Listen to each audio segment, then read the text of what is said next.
or not. But those of us that have prominent roles in this fight that are on the front line, we've got to be an example to others. And we will turn the tide against this evil. It's always darkest before the dawn. And finishing up with Joe Joseph, you can watch the full interview with him up at Prisonplanet.tv. We had him on a few nights ago. Other points about all this coming together, the expansion of domestic checkpoints by the feds, the Brigade Homeland, the Big Red One coming home, the announcements that troops will be used, that political dissidents will be targeted. I mean, they're really heating it up. They're really flipping the switches on. They are, you know, they've built behind the scenes this grid. Now they're firing it up. Why do you think everything's moving so fast right now?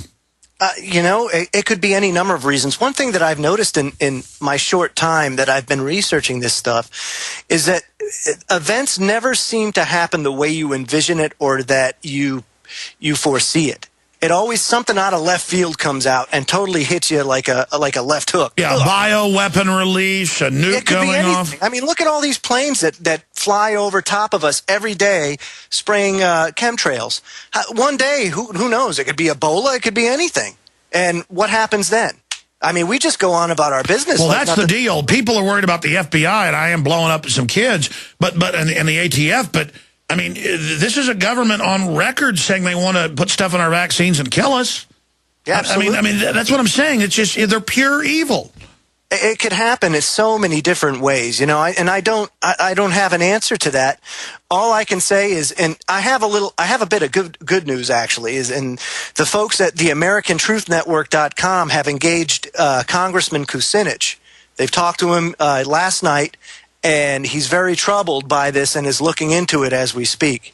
So that is some very, very good news on that front because, you know, Ron Paul's aware of this. He knows what it is, and he called it out just like it is on your show. This is the implementation of martial law in this country. And, you know, the thing that I want people to understand is over time, haven't they already instituted it to a certain point? I mean, Viper checkpoints? Are you kidding me? Hey, people are getting arrested for showing their neighbor a silver coin. Cops think it's illegal. In Best Buy, you get arrested if you try to buy something with $2 bills. Yes. And the police come and they're like, they don't even know it's real money, and you go to jail. This is tyranny. That is tyranny at its face. Don't ever let them say, well, you know, we have to do this in order to maintain our freedom. What freedom? Go look overseas. If you ever get a chance, go overseas. How much more free are we here than they are over there? Well, listen, I talked to Watson and others he goes to China a few times a year as his wife's Chinese, and he says there's no checkpoint, no security, no nothing in communist China. No, they're freer than we are. Well, that's because the Chinese will riot. Yeah, well, there's, you know, and there's strength in numbers. That's the other thing, too, you know. This is a very, very, very, very small minority of people that are doing this. And we are strong. There are a lot of people in this country. And that's what people don't understand. Well, that's right. This isn't 1995 where they could blow up a building and pose as the saviors and try to frame patriots. They had like a 50% approval rating in Congress then. Now it's 9%. I mean, they're done. We are the majority. They're done, and that's why they want to start this new war. Panetta's come out and said they may go ahead and hit Iran. So now Iran says they're doing a drill to shut down the Strait of Hormuz. I've talked to a lot of military people, and they say that the attack on Iran is going to take place. The question is when. I don't doubt it for a second. I mean, they need the wars to sustain the bankers. The bankers need this. They're hungry for more, which is crazy because they've practically looted everything we've got.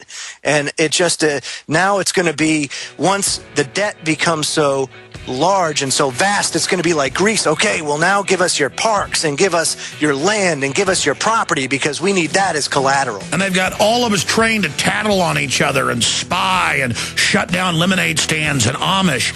Anything that's underground that can make us self-sufficient, they want to shut down. Joe Joseph, thank you so much for spending time with us. We look forward to speaking to you again in the near future. God bless. We'll be right back with Bob Chapman. Stay with us. A very wealthy U.S. citizen.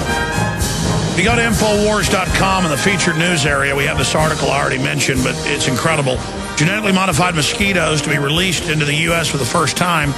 And it's a mosquito GMO that will actually breed with the mosquitoes and make them sterile, reduce their numbers. And the question is, what will that do, getting rid of mosquitoes? You know, already most of the honeybees are dying. And, I mean, talk about chain reactions. And they admit that some of these are female mosquitoes. That's the gender that bites humans. What is this going to do to humans? And it just goes on and on and on. The report, again, genetically modified mosquitoes to be released in the U.S. for the first time. And Bill Gates is talking about releasing mosquitoes that have vaccines in them, so you have no way to escape it. This is the type of ultra weirdness going on. Continuing, Gingrich labels Ron Paul entire support base as people who want to legalize drugs. You mean like they were before the 30s when they got rid of alcohol prohibition? They needed something new for the mafia and the government to make money off of? So they made all the drugs you could buy at the local pharmacy, local drugstore, they made them illegal so they could shut down their competition and make huge profits. And so the drug heads would rob people's houses to pay for the stuff marked up 20, 30 times. I mean, we got more people on drugs, more people in prison, government caught everywhere dealing it. I mean, the smart criminals just go join the FBI, ATF, DEA, Border Patrol, Coast Guard, Homeland Security. They just drive in and out in Homeland Security delivering cocaine every day. All the locals know it. All over the coast. They get caught all the time. It just gets shut down. I mean, the government brings the majority of drugs in. It's been in congressional hearings for decades. And there's all these articles attacking Ron Paul. Ron Paul says the CIA deals drugs. He's insane. He said it on Alex Jones's show and others. 1996, CIA Solicitor General admitted it. You had it in the 70s in Vietnam admitted. You have Mena, Arkansas admitted. You have Fast and Furious admitted. You have the CIA aircraft full of 4 tons of pure cocaine crashing. You got Esquire reporting on it. I mean, it's well known. I've had Serpico on. I said, how many, Serpico, of the New York narcotics police were drug dealing? He goes, all of them but me. All of them. All of them. All. A-L-L. All. A-L-L. All. After Serpico, they fired 76% of them. Because after they shot him in the face. Oh, and let me tell you, when the corrupt mafia that has badges and guns kills you, you don't get the big funeral. They even do that. When they kill you, you don't even get the big funeral or the investigation and all that. You're treated like dirt. They don't even play along when your department kills you. Now, all the departments aren't like this, but the system's trying to set it up to that point. But I'll say it again. The globalists know that we're awake, so they're moving fast. Now, Bob Chapman, of course, was the biggest private silver and gold broker until he retired. He also had, of course, the very famous newsletter until he retired, but he's been back in the last decade with the International Forecaster, and he's a patriot of more than 50 years exposing the globalist, and he joins us every Friday, and he's here with us now today. Well, since we had you on last week, the head of the IMF says we're entering a 1930s-style depression. Krugman at the New York Times admits we're in a depression. Of course, we've been in one for over 3 years, as you know. More and more mainstream media has to admit the unemployment's more like 22, not 9. Crime is exploding. And we've got new giant bailouts, which are really direct taxes to the bankers in Europe. All of this is happening. People are bailing on the stock market again, Bob. The MF Global has obviously knocked down gold and silver prices because it's totally killed any speculation in the market. But it hadn't knocked it down as much as some would have thought. MF Global's ongoing. All of this is happening. And here we are just steering right for an even bigger iceberg. We've already run into 3 or 4. And the establishment saying throw more coal, accelerate towards the iceberg.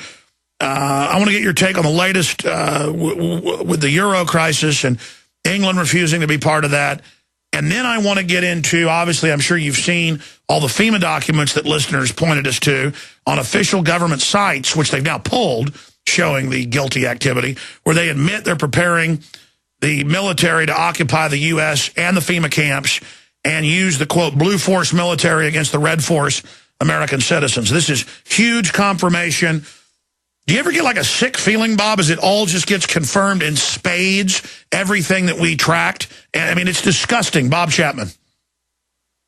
Well, it's nothing that you and I don't expect, and some of the listeners. To some people, it's shocking. It's even shocking to us because we go back a number of years investigating this. Yourself, almost 20 years, and myself, over 50. To address the different things you mentioned, for those who don't know, the European Central Bank is going to monetize about $600 billion, and that will be added to about $400 billion that the Bundesbank gave them recently secretly.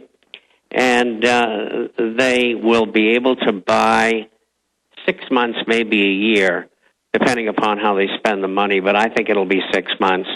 And then they'll be out there looking for more money. There's also a swap arrangement between the Federal Reserve and the European Central Bank, and what that means is the Fed creates money out of thin air and digitally gives it to the European Central Bank, and they supposedly give an equal amount of euros to the Federal Reserve, but I really don't think it works that way. I think it's a one-way street with the Fed giving the money. How much? Another $1 trillion. What are the problems? To take the 6 nations and make them whole enough to go sideways, perhaps for 6 months to a year, they'd need $6 trillion. So we just talked about $2 trillion. So that would mean that they need another 4 before the end of next year. And so it's extending the problem, not facing it, trying to figure out what to do in the interim. And the upshot of all of that in Europe, England, and the United States will be higher inflation. How much higher remains to be seen, but it could be substantial. As far as MF is concerned, that's the commodity house that went bankrupt. First of all, I'm the only one that I know of that said that it was legal to remove anything from a margin account in hypothecation and rehypothecation. It has now been borne out by the SEC in the case of Lehman Holdings, where Lehman's not going to be able, where Barclays is not going to be able to keep $3 billion because the judge says, and the SEC agrees correctly, that the UK bank's claim to securities in customer reserve, which are margin accounts, was conditional. And what they mean by that is that if there's money left over, you guys can have it. But all of the shareholders are going to get paid off first. Now, this is a Lehman deal. The CFTC came back, and Judge Peck, in the case of MF, said the same thing's going to happen. Yeah, but here's the issue. Here's the issue. Regardless of that, different interpretations of that, Bob, and I'm not saying you're wrong. If you look at this, CMT put out press releases saying it was all guaranteed, and Corzine went and lied and said, I don't know where the money went. The head of the CMT said, no, I was in the meetings. He's the one that gave the order. So he is caught perjuring himself, and it is, fraudulent to raid those accounts and then say he didn't know where it went. Well, if it was intermingling, and we don't know that. And if the money was taken and hypothecated and then rehypothecated to another institution, let's say J.P. Morgan Chase, then that would have been legal. But if they took it and mixed the assets of the people who had accounts on margin, that would be fraud and a criminal activity. But we don't know that yet. Nobody does. Well, we don't know that because the feds say they don't know how to track money. I mean, you and I both know that that is a lie. Oh, it's pure bull. They're trying to gain time to whitewash this thing. And I can understand why they're doing it. They're all crooks. But the point here is there's been a lot of misinformation. It's caused people to participate in the commodity market. The the COMEX like they had regularly been doing, and I can understand that.